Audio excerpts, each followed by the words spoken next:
Si hoy vieras resucitar un muerto que lleva más de 2 días de muerto y que este milagro se realizara en el nombre de Jesús, ¿tú creerías en Jesús? ¿Lo aceptarías como tu Salvador personal? Otra pregunta, ¿por qué Jesús rechazó la tradición que era tan aceptada en su tiempo? Y una tercera pregunta, ¿tú sabías cuál es la única persona que le ganó una discusión a Jesús mientras desarrolló su ministerio terrenal? Bueno, estas y otras preguntas precisamente forman parte del tema de la lección que durante toda esta semana vamos a estudiar. En consecuencia, te doy la bienvenida a esta nueva emisión de tu programa del Maestro para los Maestros, por aquí, por Emergencias Bíblicas, tu canal, el canal de la gente que piensa, reflexiona y toma decisiones. Hermanos y amigos, nos encontramos aquí en Naples. The memory verse is found in the book of el campo de concentración más grande que existe. El día viernes 28 de julio les extiendo la bienvenida. Es uno de los tipos de relación. De adentro hacia afuera.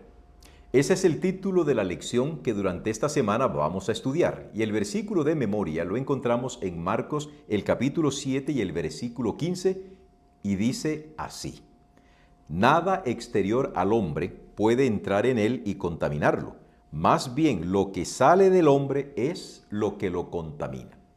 Antes de proseguir con el estudio, ¿qué les parece si oramos y le pedimos a Dios su bendición?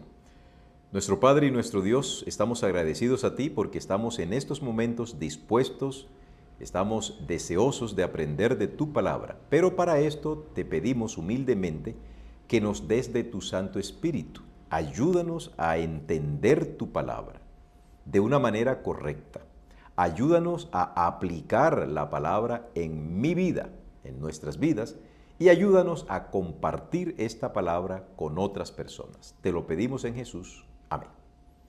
Bueno, esta semana vamos a estudiar el capítulo 7 de Marcos y una porción introductoria del capítulo 8 del libro de Marcos. Vamos a darnos cuenta que en esta semana, y que correspondería esta lección que estamos analizando, correspondería precisamente al estudio que hacemos del día sábado, sábado 3 de agosto. Esta semana Jesús va a vivir unas experiencias muy interesantes. Saldrá de Israel, se confrontará con los fariseos, como es habitual. Tendrá un diálogo un poco extraño y un poco tenso con una mujer que es pagana. Y finalmente él va a realizar un milagro que le cambiará la vida a una persona que nació aparentemente con una discapacidad. Entonces, esta semana se me antoja una continuación de las lecciones de la semana pasada, que son muy bonitas. Miren, hermanos, yo me siento muy regocijado con el hecho de que se ha motivado a algunos de nuestros amables suscriptores a la investigación.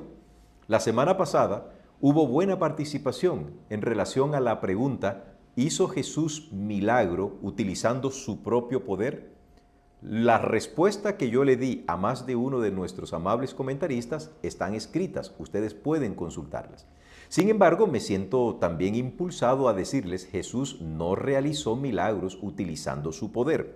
¿Cómo lo sabemos? Acompáñenme a buscar en el libro de Juan, el capítulo 5 y el versículo 30, y textualmente el discípulo amado, el que estuvo al lado de Jesús por buen tiempo, nos escribe lo siguiente, Juan 5:30. No puedo yo, oído a lo que dice Jesús, no puedo yo hacer nada por mí mismo.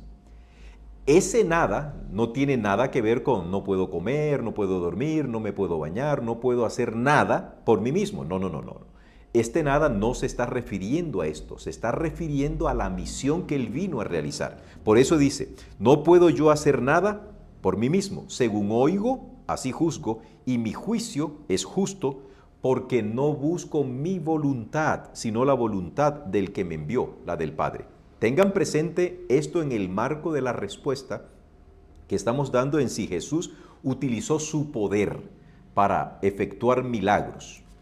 Me voy ahora al libro de Lucas, en el capítulo 5, y leemos a partir del versículo 17, Lucas 5:17.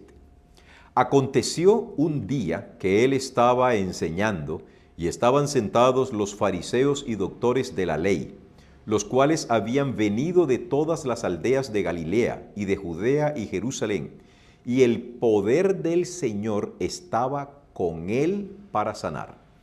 Cuando yo voy al texto de los sinópticos, me encuentro que la palabra poder hace referencia al Espíritu Santo.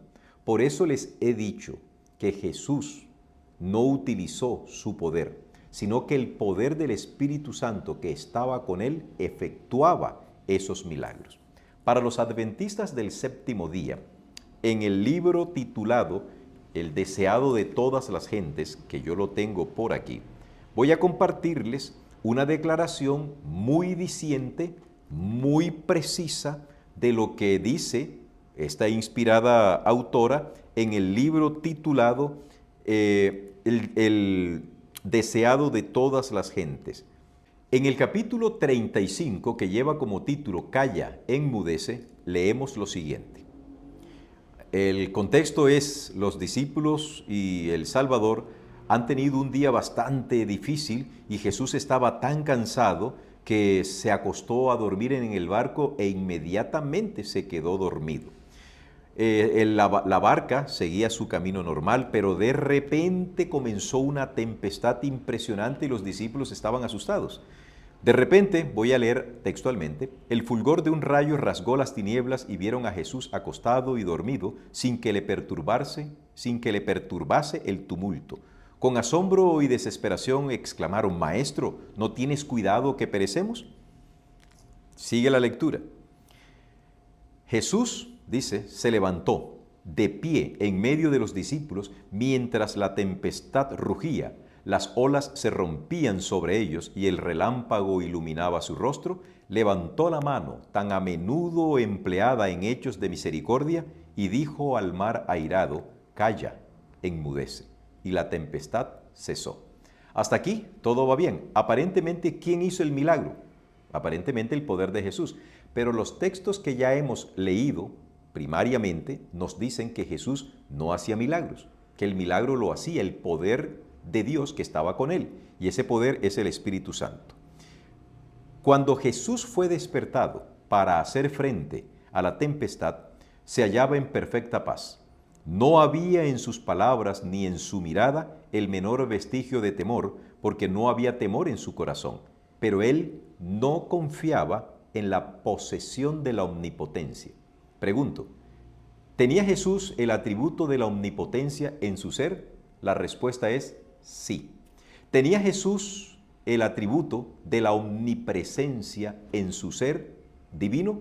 Sí. ¿Tenía el don de la omnisapiencia, de la omnisciencia? ¿Tenía los atributos divinos en su ser? La respuesta es sí. Ahora, ¿los usó?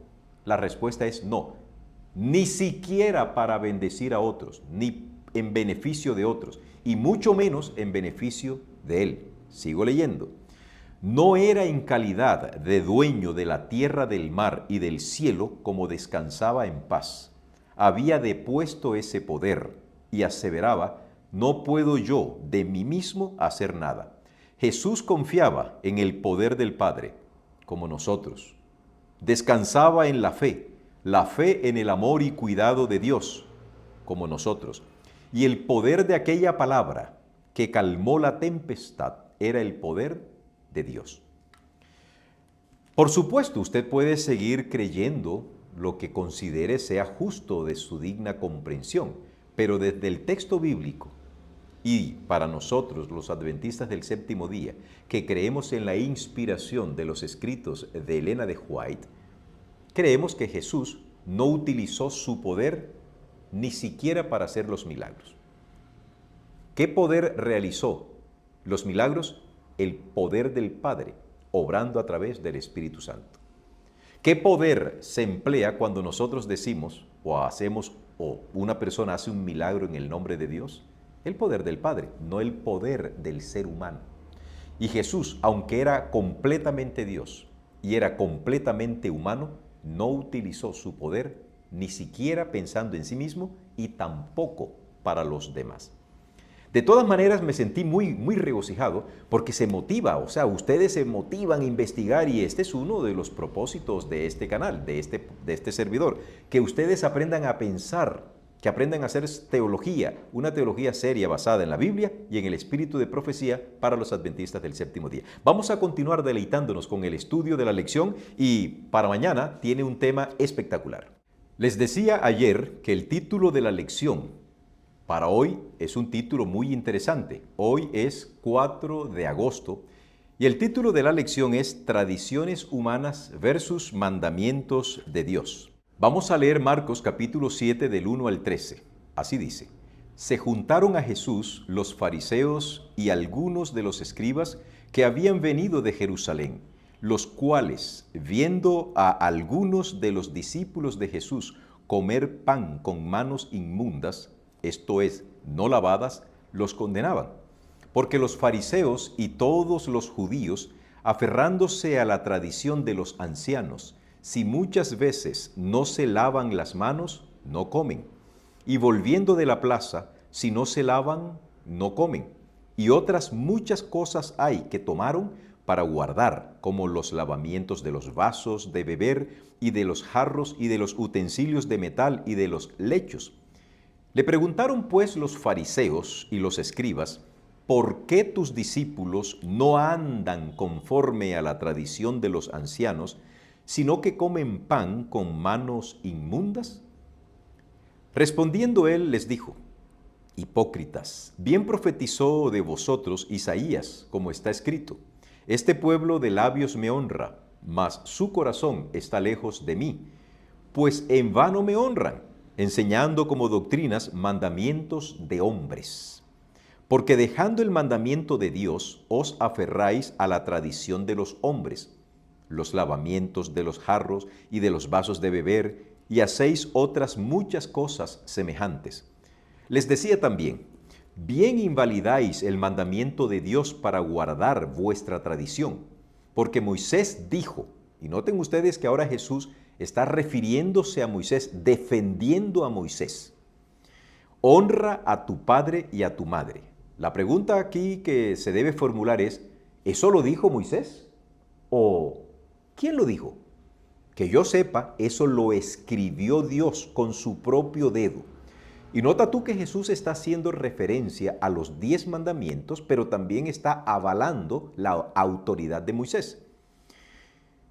Repito, porque Moisés dijo: honra a tu padre y a tu madre, y el que maldiga al padre o a la madre muera irremisiblemente.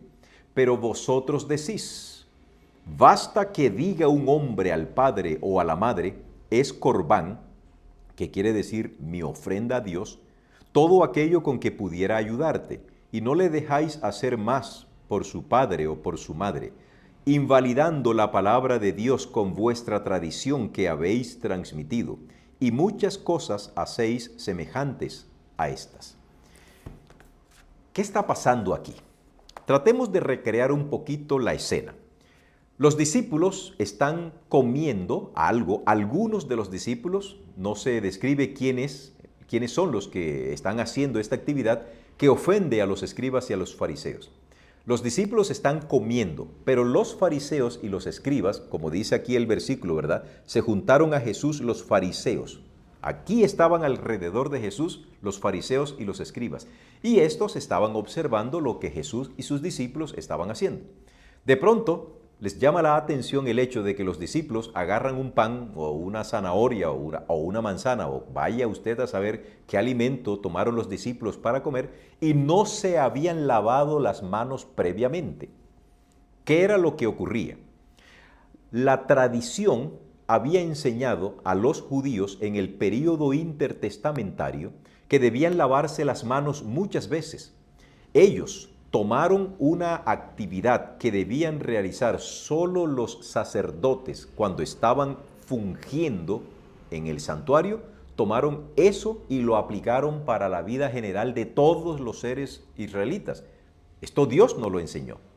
Pero la tradición era tan fuerte que se había vuelto una normalidad. Eso era algo normal. Es más, era algo bien visto, estaba bien ponderado, que alguien se lavara las manos cuando iba a comer. ¿Está Jesús acaso hablando de la higiene? No, Señor, Jesús no está hablando de la higiene. Lo que Jesús está hablando es, ustedes han inventado un montón de cosas que yo, quien fui quien reveló el Antiguo Testamento, yo no dije eso. ¿Qué decían los escribas? ¿Qué decían los fariseos? Si, por ejemplo, aquí tengo en mi mano este rollo, bueno, lo que queda de un rollo de cinta. Si yo toco este rollo de cinta, los fariseos dirían, ¿quién sabe qué mano inmunda tocó este rollo? Si yo tomo este libro, el fariseo de la época diría, ¿quién sabe qué mano inmunda tocó el libro? Si yo tomo este cepillo, estoy diciéndole las cosas que tengo aquí de mí. El fariseo de la época de Jesús diría, ¿quién sabe qué mano inmunda tocó ese cepillo? Por lo tanto, como yo no sé qué mano inmunda tocó ese cepillo, yo me lavo primero las manos para no contaminarme ceremonialmente y ahora sí puedo comer el pan. Porque si yo llego con las manos que tocaron el libro, el cepillo y esto, que son manos inmundas y yo no sé quién las tocó, si yo llego y con mis manos inmundas como el pan, el alimento permitido por Dios, la inmundicia que yo traigo en mi mano se impregna en ese pan, en esa zanahoria, en esa manzana que Dios me dio para comer. ¿Quién enseñó eso? Los fariseos. Entonces por eso se lavaban un montón de veces, porque para ellos ese lavado ceremonial impedía que la inmundicia que estaba presente en cualquier objeto que algún inmundo había tocado, se le pasara a los alimentos. ¿Está Jesús hablando de los alimentos de Levítico 11? ¿Está Jesús hablando de eso? No, porque la discusión gira alrededor del por qué los discípulos no se lavan las manos. Aquí no está en discusión qué tipo de alimentos se debe o no comer. Aquí no está en discusión esto. Lo que se está en discusión por parte de los fariseos y de los escribas es por qué los discípulos no siguen la tradición de los ancianos de lavarse muchas veces las manos. Lo que me llama la atención es que Jesús no condena a los discípulos, por el contrario, sale en su defensa. No les responde directamente a sus contradictores, sino que los envía a la Biblia. Y la respuesta que Jesús les da es la siguiente: ustedes dicen honrarme, ustedes dicen honrar a Dios con sus labios, pero su mente está lejos de Dios. Ustedes no adoran a Dios de verdad. Ustedes lo que tienen son una pantomima, son una farsa. Jesús los denuncia fuertemente. Sus labios dicen amar a Dios, pero su mente piensa otra cosa. Y entre lo que se dice a lo que se piensa, Jesús se queda con lo que se piensa. Y acto seguido dice, ustedes han enseñado a estas pobres criaturas a invalidar la palabra de Dios. Ustedes han dicho mandamientos de hombres, diciendo algo como por el estilo, el domingo es el día que se debe guardar. ¿Les suena familiar? O yo puedo hacer cualquier cosa si lo hago en el nombre de Dios. ¿Les suena familiar? Y con eso han invalidado un mandamiento de Dios. Han invalidado la ley de Dios. Muchos predicadores se ponen en esa tónica, enseñando mandamientos de hombres. Y Jesús los reprende. ¿Por qué? Porque la palabra de Dios debe primar por encima de cualquier invención humana. ¿Jesús odiaba a los fariseos? No. A los escribas tampoco. Los amaba, pero no estaba en lo absoluto de acuerdo con sus puntos de vista. Otro detalle que Jesús les dice es, ustedes han violado el quinto mandamiento que dice, honra a tu padre y a tu madre. Lo han violado. ¿Por qué? Dicen los fariseos. Porque es que ustedes le han prohibido a los hijos que ayuden a sus padres, porque a ustedes les conviene que los hijos digan, esta ofrenda, este dinero, voy a sacar aquí un billete de 100,000 pesos colombianos, este dinero que yo se lo iba a dar a mi papá, a mi mamá, para ayudar a mis viejitos con la medicina, con la comida, ustedes le han dicho a estas pobres criaturas, miren, entreguen este dinero como ofrenda al Señor. Esto se llama un corbán. Y entonces cuando un papá iba y le decía a su hijo, hijo, ¿me regalas un dinero? El hijo, por la influencia de los fariseos, le decía, ay papi, ay mami, yo sí tengo 100,000 pesos, yo te los iba a dar, pero los he consagrado al Señor. ¿Eso era lo que Jesús había enseñado? ¿Ese era el espíritu del mandamiento? No. Hoy muchos cristianos, muchos predicadores están convirtiendo la ley de Dios en algo que fue obsoleta, en algo que fue clavada en la cruz del Calvario por Jesús. ¿Cuándo clavó Cristo los 10 mandamientos? ¿Cómo puede el mismo Dios que escribió los 10 mandamientos luego clavarlos? ¿En qué se equivocó? ¿En qué se equivocó Dios al dar los 10 mandamientos? ¿En el sábado? ¿Se equivocó Dios al darle al ser humano el sábado para guardarlo? No, Señor. Vamos a continuar estudiando la lección porque esto se pone muy bueno. El tema del día lunes 5 de agosto es ¿manos limpias o corazón limpio? Vamos a leer Marcos capítulo 7 desde el versículo 14 hasta el 19. Así leemos. Y llamando así a toda la multitud les dijo, oídme todos y entended, nada hay fuera del hombre que entre en él que le pueda contaminar. Noten bien las palabras de Jesús. Aquí Jesús está poniendo la misma palabra en dos contextos. Dice, nada hay fuera del hombre que entre en él que le pueda contaminar. Esta contaminación es ceremonial, pero lo que sale de él, eso es lo que contamina espiritualmente al hombre. Entonces Jesús pone en balanza dos cosas. ¿Qué es mejor? ¿Una contaminación ceremonial o una contaminación espiritual y moral? La evidente respuesta que da Jesús demuestra cuál era la importancia que le daba a la contaminación moral. Sigo leyendo. Si alguno tiene oídos para oír, oiga. Cuando se alejó de la multitud y entró en casa, le preguntaron sus discípulos sobre la parábola. Él les dijo, ¿también vosotros estáis así sin entendimiento? ¿No entendéis que todo lo de fuera que entra en el hombre no le puede contaminar moral y espiritualmente? Que eso es lo que Cristo está diciendo. Porque no entra en su corazón, mente, sino en el vientre y sale a la letrina. Esto decía haciendo limpios todos los alimentos. Y aquí tenemos que ser honestos. Las palabras de Jesús han resultado, como dice el autor de nuestra lección, un enigma para muchos, porque han llegado a pensar que Jesús está declarando limpio aquellos alimentos que declaró inmundos en Levítico capítulo 11. ¿Viene hablando Jesús de esto? No viene hablando de esto. Pero en el hipotético caso de que así fuera, cuando Él dice, haciendo limpios todos los alimentos, viene una pregunta y es, ¿qué alimentos creó Dios? Respóndanme. ¿Qué alimentos creó Dios allá en el jardín del Edén para que Adán y sus descendientes comieran? ¿Me pueden responder? ¿Qué alimentos creó Dios de manera intencional?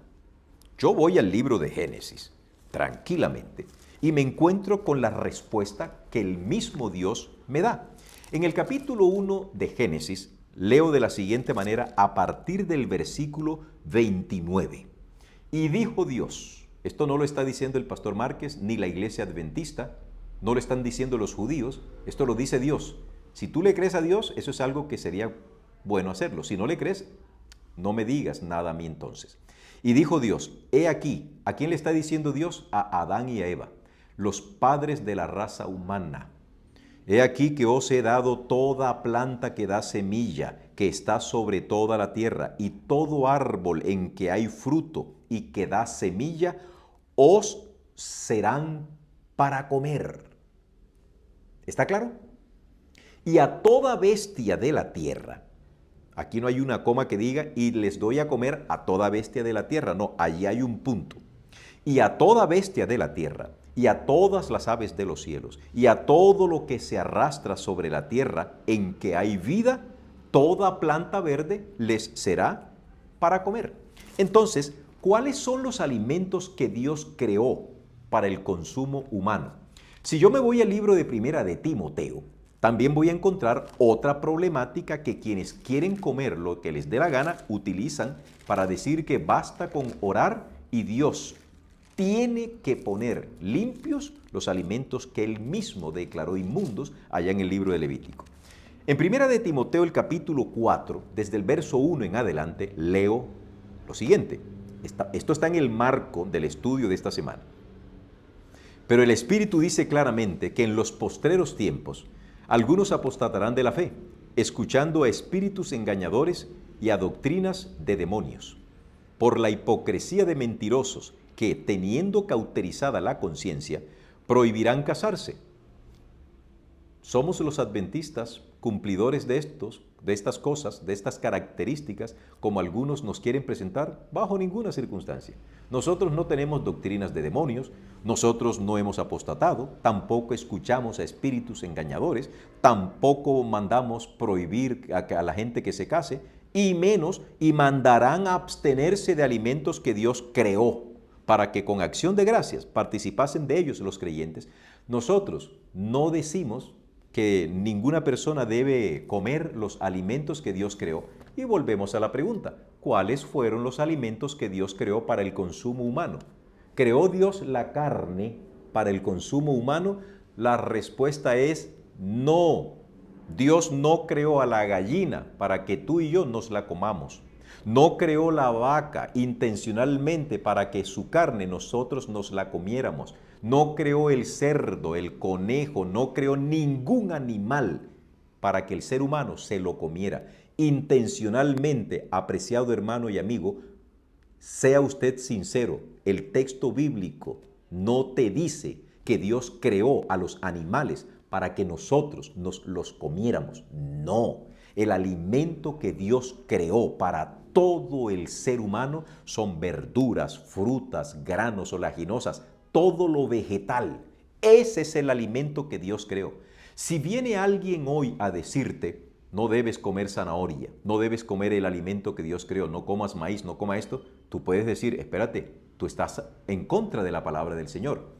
Pero en el mandamiento que Jesús está hablando aquí en Marcos, no está en juego el si se deben o no se deben comer los alimentos que Dios creó. Cuando Jesús dice que declara limpios o haciendo referencia a que hace limpios todos los alimentos, volvamos acá a Marcos, dice, versículo 19, esto decía haciendo limpios todos los alimentos. ¿Qué alimentos? Los que Dios creó. Dios no va a hacer limpio un marrano, porque Dios no creó al marrano para que nos lo comiéramos. Dios no declara limpio a la vaca, porque Él no creó a la vaca para que nos lo comiéramos. Ahora bien, ¿permitió Dios el consumo de la carne al ser humano? Sí, claro que lo permitió, pero no era el plan original de Dios. ¿Para qué permitió Dios el consumo de la carne? Así, dicho tranquilamente, y yo sé que muchos me van a decir, ¿dónde dice esto? Porque algunos de ustedes lo hacen así, demuestre, diga el texto, esto, hermanos. Cuando yo digo algo, créanme que está bien amparado, pero no tengo el tiempo ni el espacio para explicarlo aquí. Entonces, ¿cuál fue el propósito por el cual Dios permitió que el ser humano consumiera la carne? Para acortarle la vida al ser humano. ¿Con qué propósito? Con un propósito benévolo. El hombre ya había pecado y en los tiempos de Adán no vivían 80 años como hoy se vive, aunque muchas personas viven más de 80 años hoy. Esa gente antediluviana vivía 900 años, hasta, bueno, no sé cuántos más. Matusalén vivió 969. ¿Usted sabe lo que es vivir 900 años lleno de pecado? Bueno, para ayudarle al hombre, Dios le permitió que consumiera carne de los animales, para acortarle la vida con un propósito para que no sufriera tanto. ¿Y qué animales permitió Dios? Los que están en Levítico 11. Pero solamente aparece en Levítico 11, no en el libro de Génesis, en el capítulo, vamos, acompáñenme. Cuando Dios le dice a Noé que entre en el arca, dice así, capítulo 7, versículo 2. De todo animal limpio tomarás 7 parejas. ¿Conocía Noé la distinción entre animal limpio y animal no limpio? Ya lo conocía. ¿Era judío Noé? De todo animal limpio tomarás 7 parejas, macho y su hembra, mas de los animales que no son limpios, o sea, inmundos, ya lo conocía Noé. Cuando Noé sale del arca en el capítulo 8 y el versículo 20, escuchen lo siguiente. Y edificó Noé un altar a Jehová, y tomó de todo animal limpio. ¿Sabía Noé la clasificación? La sabía. Y de toda ave limpia, y ofreció holocausto en el altar. Sin ir en mayores detalles, porque esto rompería mucho el esquema de la lección, todo aquello que pueda ser ofrecido a Dios y que Dios lo acepte puede ser comido. Los animales limpios son una prefiguración de Jesús como el Cordero de Dios que quita el pecado del mundo. Las aves limpias se podían ofrecer en holocausto, pero usted jamás va a encontrar que Dios aceptara el sacrificio de un caballo, el holocausto de un cerdo, el holocausto de un conejo, de un perro o de cualquiera de los animales o aves que son descritas en el libro de Levítico, porque dentro de la comida la religión también forma parte. Así que, ¿manos limpias o corazón limpios? ¿Qué es mejor? ¿Está Cristo aquí diciendo que hay que comer cualquier cosa? No, lo que Cristo está queriendo decir aquí es que las leyes que los hombres habían inventado estaban en contravía de la enseñanza prístina, original de la revelación bíblica. ¿Qué es exactamente lo que contamina entonces al hombre? A partir del versículo 20 del libro de Marcos, al que volvemos, nos remitimos una vez más, Marcos el capítulo 7, del 20 en adelante dice, pero decía que lo que del hombre sale, eso contamina al hombre, porque de dentro del corazón de los hombres, acuérdense que el corazón en la Biblia no es este órgano pulsátil, es la mente, de dentro del corazón de los hombres salen los malos pensamientos, los adulterios, las fornicaciones, los homicidios, los hurtos, las avaricias, las maldades, el engaño, la lascivia, la envidia, la maledicencia, la soberbia, la insensatez, y añádale un montón de cosas más. Todas estas maldades de dentro salen y contaminan espiritualmente al hombre. Aquí Jesús está colocando en balanza. ¿Qué es preferible? ¿Estar contaminado ceremonialmente o estar contaminado espiritual y moralmente? La respuesta es preferible estar contaminado ceremonialmente porque no pasa a más. Esto va a la letrina. Y no estar contaminado moral y espiritualmente porque allí no hay holocausto que te vaya a limpiar ceremonialmente. Por eso, queridos, qué importante es entender el texto bíblico. Vamos a continuar porque esta lección está muy, muy hermosa. Migajas para los perros. ¿Qué tal les parece este título? Bueno, precisamente este es el título que corresponde al martes 6 de agosto, Migajas para los perros. Leemos del capítulo 7 de Marcos a partir del versículo 24 y hasta el versículo 30 y dice de la siguiente manera. Levantándose de allí, se fue a la región de Tiro y de Sidón, y entrando en una casa no quiso que nadie lo supiese, pero no pudo esconderse. Esta región de Tiro y Sidón correspondería hoy más o menos a lo que sería la ciudad de Haifa, hacia arriba, hacia el norte, en límites con el Líbano actual. Pero no quiso esconderse, porque una mujer, cuya hija tenía un espíritu inmundo, luego que oyó de él, vino y se postró a sus pies.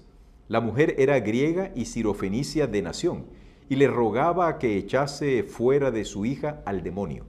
Pero Jesús le dijo, deja primero que se sacien los hijos, porque no está bien tomar el pan de los hijos y echárselo a los perrillos. Respondió ella y le dijo, sí, Señor, pero aún los perrillos, debajo de la mesa, comen de las migajas de los hijos. Entonces le dijo, por esta palabra, ve, el demonio ha salido de tu hija. Y cuando llegó ella a su casa, halló que el demonio había salido y a la hija acostada en la cama. Si leemos el sinóptico de Marcos, que correspondería a Mateo, el capítulo 15, encontraremos algunos detalles que Marcos no presenta. Algunos detalles son los siguientes.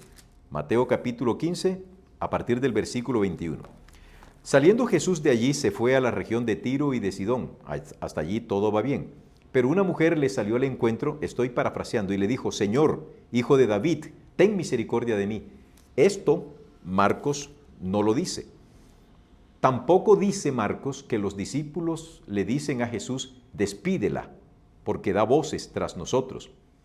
Y entonces él respondiendo dijo, no soy enviado sino a las ovejas perdidas de la casa de Israel. ¿Cuál es el contexto cultural de este relato? En los tiempos de Jesús, los escribas y los fariseos le habían enseñado a todos los israelitas, a los que tenían acceso, de que los paganos, los sirios, los fenicios, los de Tiro, los de Sidón, todos, excepto los israelitas, por supuesto, todos los demás eran unos perros. Ese concepto perruno lo tenían los discípulos bien anclado en su mente. E intencionalmente Jesús les respondió a esta mujer de una manera dura. Le respondió tal cual los discípulos creían, que los demás pueblos no tenían acceso a la salvación. Por eso ellos dicen en Mateo, Señor, échala. Así era lo que ellos pensaban. Y también dice el libro de Mateo que Jesús le dijo a esta mujer, mira, no es conveniente tomar lo que es de los hijos y dárselo a los perrillos. Interesante. ¿Por qué Jesús le habla tan duro a esta mujer? La respuesta es para darle una lección in situ, es decir, en el lugar, a los discípulos que traían ese pensamiento en su cabeza, producto, como ya dije, de la enseñanza de los escribas y de los fariseos. No obstante, aquí me llama la atención lo que el autor dice. Abro un paréntesis. Hay algunos que me dicen que yo por qué repito lo que dice la lección. Amablemente yo les respondo porque es que estoy haciendo un comentario de la lección. Yo no estoy dando una clase de teología. Estoy haciendo un comentario que hace el autor de la lección, un autor que domina este tema. Cierro el paréntesis. Voy a leer de este autor lo que él dice. Jesús, dice el autor, utiliza una característica, utiliza una forma diminutiva de la palabra perro, pero no se refiere a perrillos, sino que el contexto sugiere que se refiere a una mascota. Es decir, afuera están los perros, tal como los judíos, incluidos los discípulos, pensaban eran los paganos. Allá afuera están los perros. Ahora Jesús le dice a esta mujer, en presencia de los discípulos, ok, tú eres una mascota. Y como eres una mascota, tienes derecho a estar en la casa distinto a los perros, porque ahora tú eres admitida en la casa. Y la mujer entiende perfectamente el lenguaje figurativo que Jesús está utilizando y no se queda callada. Por eso pareciera ser que es la única persona que le gana una discusión a Jesús, porque le dice a Jesús, ok, sí señor, pero aún los perrillos debajo de la mesa comen de las migajas de los hijos. Brillante respuesta. ¿Cómo se le ocurrió esta respuesta a esta mujer? No se olviden ustedes, amables oyentes, que esta mujer está desesperada porque hay un demonio que está atormentando a su hija. Y por esta hija es capaz de hacer lo que sea. Y si por esta hija tiene que ser admitida como una mascota, como un perrillo en la casa de Jesús, está dispuesta a eso. Otro detalle que el autor destaca y que me parece extraordinario es que esta mujer llama migaja al poderoso milagro que ella sabe que Jesús puede hacer estando a la distancia. Imagínense ustedes, si ese poderoso milagro de expulsar a un demonio a la distancia, la mujer lo considera una migaja, ¿qué tal será, dice nuestro autor, el pan entero? Es decir, el verdadero poder milagroso de Jesús. Y esta respuesta que la mujer le da a Jesús también demuestra que ella creía que para Jesús echar a este demonio era algo sencillo, no era nada difícil. Por eso compara ese milagro con una migaja. Maravilloso. Y Jesús es conmovido por la fe de esta mujer. Oh queridos, como adventistas nosotros no debemos despreciar a nadie. No debemos marginar a ninguna persona. No debemos parcializarnos. Es verdad que tenemos un mensaje precioso pero este mensaje debe ser oído por todas las personas. Y si alguna persona no acepta lo que nosotros le estamos enseñando, no es para despreciarlo, no es para rechazarlo, encomendémoslo en manos de Dios. Esta declaración que encontramos en el deseado de todas las gentes es diciente.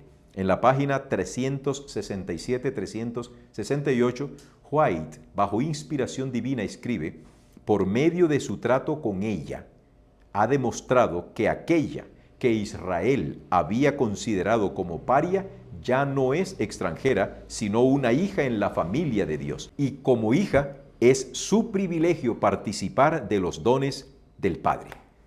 Afuera prejuicios, hermanos. Afuera prejuicio racial, religioso, político. Nosotros no pertenecemos a este mundo. Nuestra verdadera ciudadanía está en las mansiones celestiales. Con la lengua trabada. Este es precisamente el título de la lección del día miércoles 7 de agosto, con la lengua trabada. Leamos Marcos, el capítulo 7, desde el versículo 31 al 37. Así dice: volviendo a salir de la región de Tiro, vino por Sidón al mar de Galilea. Jesús dio una vuelta larga hacia el norte, pasando por la región de Decápolis, y le trajeron un sordo y tartamudo, y le rogaron que le pusiera la mano encima. ¿Quién le rogó? Posiblemente quien condujo a este sordo y tartamudo a la presencia de Jesús. El texto bíblico no nos dice quién lo llevó. Y tomándole aparte de la gente, para evitar los comentarios maliciosos, metió los dedos en las orejas de él y escupiendo tocó su lengua. Y levantando los ojos al cielo, gimió y le dijo: Efata. Este es un vocablo arameo que significa sé abierto. Al momento fueron abiertos sus oídos y se desató la ligadura de su lengua y hablaba bien.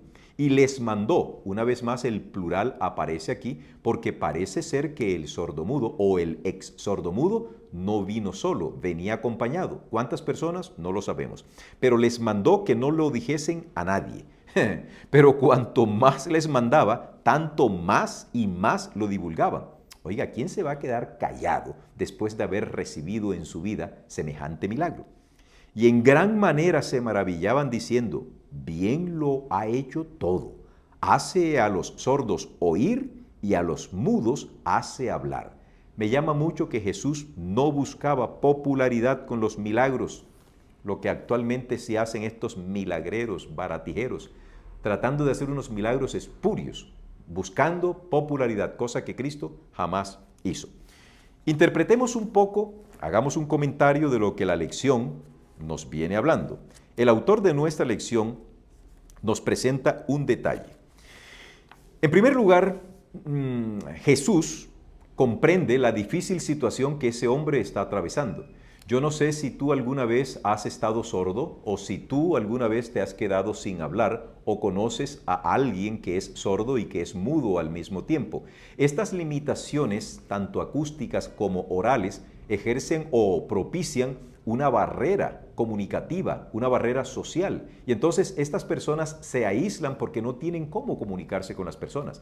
Jesús comprende la situación de esta persona. Y así como lo comprendió en el pasado, lo comprende en la actualidad. ¿Está Jesucristo dispuesto a abrirle los ojos a un ciego, a abrirle los oídos a un sordo y a desatar la lengua de un mudo? Tal cual como lo hizo en el pasado, tiene el mismo poder, pero solo depende de la voluntad de Dios. Un dato que también quiero compartir es lo siguiente. Los seres humanos, hablando en términos estrictamente masculinos, tenemos 6 fluidos. Los hombres tenemos 6 fluidos corporales, a saber, la saliva, el sudor, la sangre, las lágrimas, la orina y el semen. Estos 6 fluidos corporales le pertenecen al hombre masculino, macho, varón. Cuando estos 6 fluidos están fuera de contexto, en la mente sacra del judío del tiempo de Jesús, eso se consideraba una abominación o una contaminación. Por eso probablemente Jesús llevó aparte a este hombre y escupió, y con la saliva que sale de su boca, toca la punta o la lengua del que en ese momento todavía sigue siendo mudo. ¿Por qué razón la saliva de Jesús no es considerada inmunda, sino es considerada bendita? Porque el resultado de ese toque de la saliva de Jesús en la lengua del mudo opera un milagro y se considera bendita. Todo el ser de nuestro amado Salvador es puro, es bendito, es santo, es transformador. Cuando Jesús restaura milagrosamente a este hombre, por primera vez posiblemente este hombre oye una voz y escucha la preciosa voz de nuestro Salvador. ¿Qué significa la expresión efata? Sean abiertos. Pero hay un dato que llama la atención y que no pasamos desapercibidos. Y es que Jesús gime.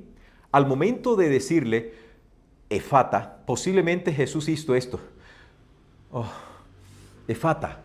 ¿Por qué? Porque ese hombre iba a oír por primera vez y muy probablemente al oír la palabra de Jesús que le acababa de realizar tan extraordinario milagro, ese hombre seguiría a Jesús. ¿Qué contraste veía Jesús con aquellos que oían pero no escuchaban? Veían pero se extraviaban. Hablaban pero hablaban necedades o seguían las tradiciones de los hombres.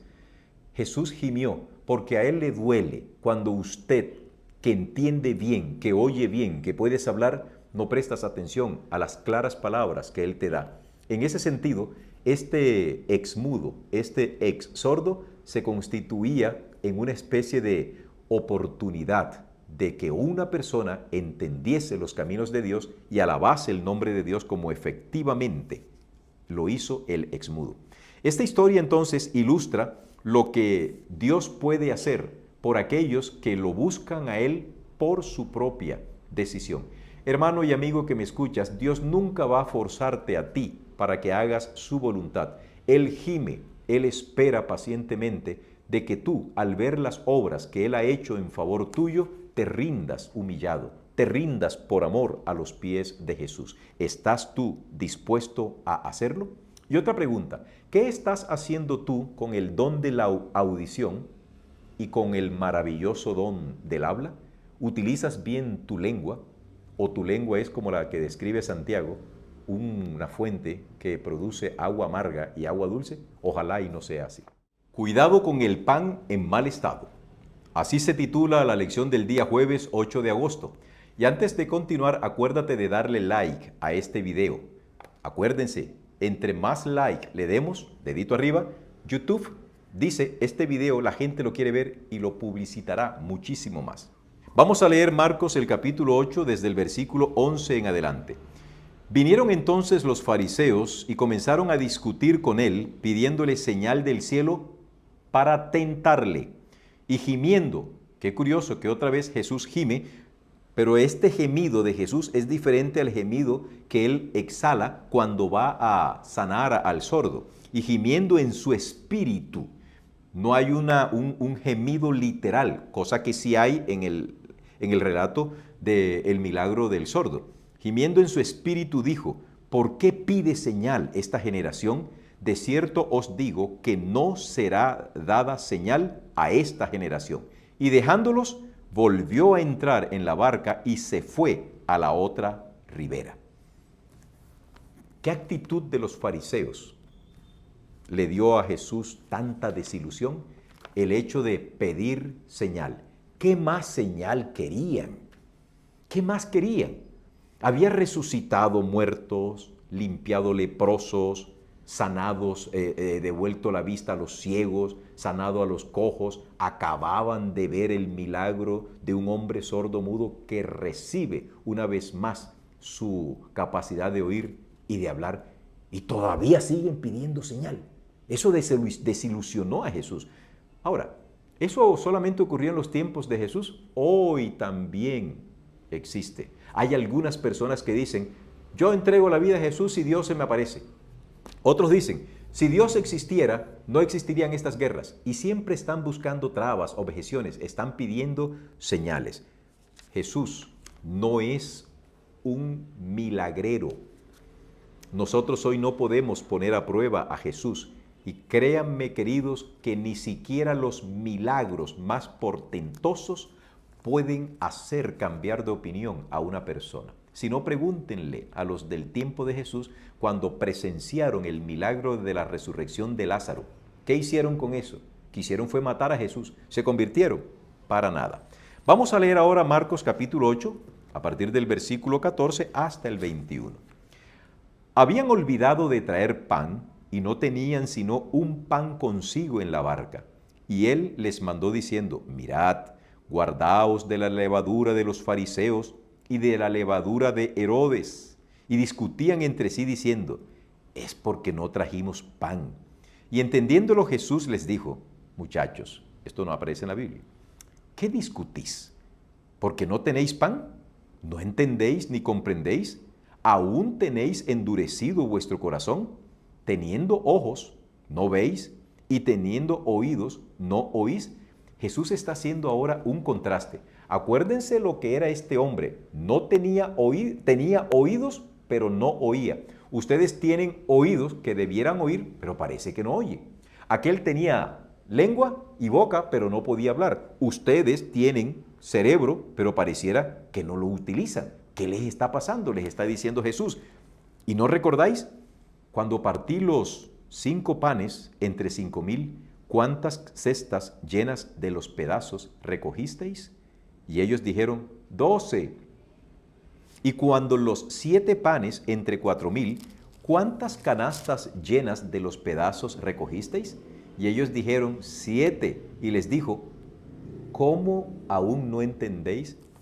¿Acaso Jesús se estaba refiriendo al pan? No, Jesús no se estaba refiriendo a ningún pan. Jesús está hablando de la naturaleza espiritual de los comentarios de los fariseos. Hoy hay muchos cristianos que están recibiendo levadura de parte de sus pastores. Hay algunos cristianos que se constituyen también en una levadura nefasta dentro del círculo de su iglesia. Cuando abren su boca, estos cristianos lo único que tienen son críticas mordaces, juicios a priori, consumación de mucha cantidad de pecado hay en su vida. Jesús nos advierte, como le advirtió a los discípulos de su tiempo, tengan mucho cuidado de no incorporar a su vida la levadura de los fariseos y la levadura de Herodes. Jesús les dice a los discípulos que tengan cuidado de la levadura de los fariseos y de Herodes. En cuanto a lo de la levadura de los fariseos, es comprensible por la tradición que le habían incorporado a la palabra de Dios, a la Torá. Pero ¿en qué consiste la levadura de Herodes, de la que Jesús también les dice a sus discípulos que se cuiden? Creo que se debe a lo siguiente. Herodes fue un hombre, y estamos hablando de Herodes Antipas. Herodes pensó que él era casi una encarnación de Dios. Él quería que lo adorasen, que lo respetasen, pero al tiempo era un hombre que estaba su corazón completamente alejado de los caminos del Señor. Es posible que exista hoy esta duplicidad en la vida de un ser humano que pueda aparentar cristianismo, pero al mismo tiempo su corazón está lejos de los caminos de Dios. Hay que cuidarse de esa duplicidad, de esa doble moral. Delante de algunos, cristiano intachable.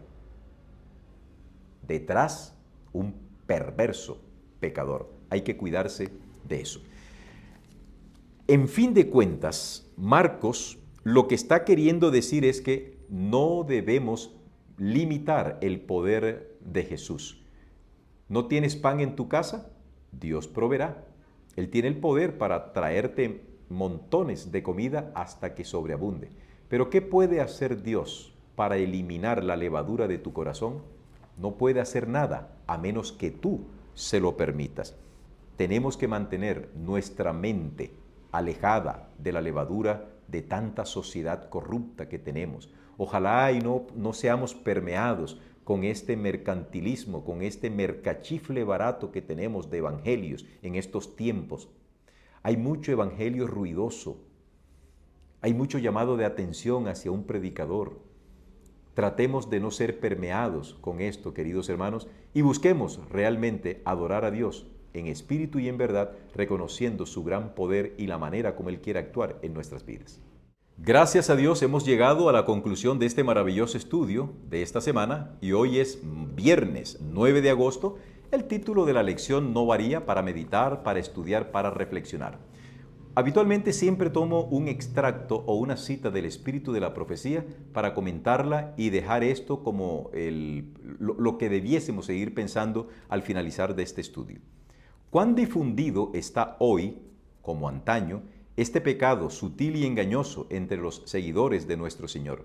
¿Cuán a menudo nuestro servicio para Cristo y nuestra comunión entre unos y otros quedan manchados por el secreto deseo de exaltar al yo?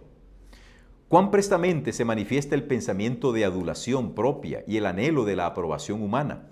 ¿Es el amor al yo, el deseo de un camino más fácil que el señalado por Dios, lo que induce a sustituir los preceptos divinos por las teorías y las tradiciones humanas? A sus propios discípulos se dirigen las palabras amonestadoras de Cristo: mirad, guardaos de la levadura de los fariseos. La religión de Cristo es la sinceridad misma. El celo por la gloria de Dios es el móvil implantado por el Espíritu Santo y solo la obra eficaz del Espíritu puede implantar ese móvil. Únicamente el poder de Dios puede desterrar el egoísmo y la hipocresía. Este cambio es la señal de su obra. Cuando la fe que aceptamos destruye el egoísmo y la simulación, cuando nos induce a buscar la gloria de Dios y no la nuestra, podemos saber que es del debido carácter. Padre, glorifica tu nombre. Fue el principio fundamental de la vida de Cristo, y si lo seguimos, será el principio fundamental de nuestra vida. Nos ordena andar como Él anduvo, y en esto sabemos que nosotros le conocemos si guardamos sus mandamientos. Hermanos y amigos, llegamos a la conclusión de esta lección, pero hay una serie de preguntas que te las dejo para reflexionar. ¿Consideras inmundas a algunas personas en tu comunidad? ¿Alguna vez te has exaltado a ti mismo? ¿Alguna vez has puesto tus logros, tus títulos académicos, tu posición social como algo digno de emular o algo digno de que las personas te elogien, te exalten? Ojalá y el evangelio que hemos abrazado produzca como la levadura un cambio de adentro hacia afuera para la gloria de nuestro Dios. Muchísimas gracias por acompañarnos en el repaso de esta lección. El título de la lección para la próxima semana es Instruyendo a los discípulos, parte 1. Vamos a orar.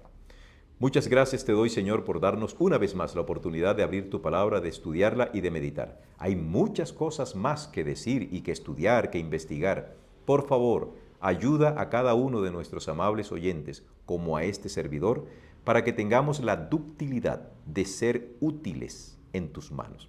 Ayúdanos a ser hábiles investigadores, a no ser críticos de las posiciones de otros per se, sino a investigar para saber si las posiciones o los conceptos que otra persona tiene realmente están en armonía con tu palabra.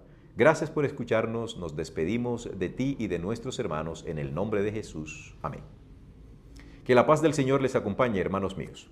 Bendiciones.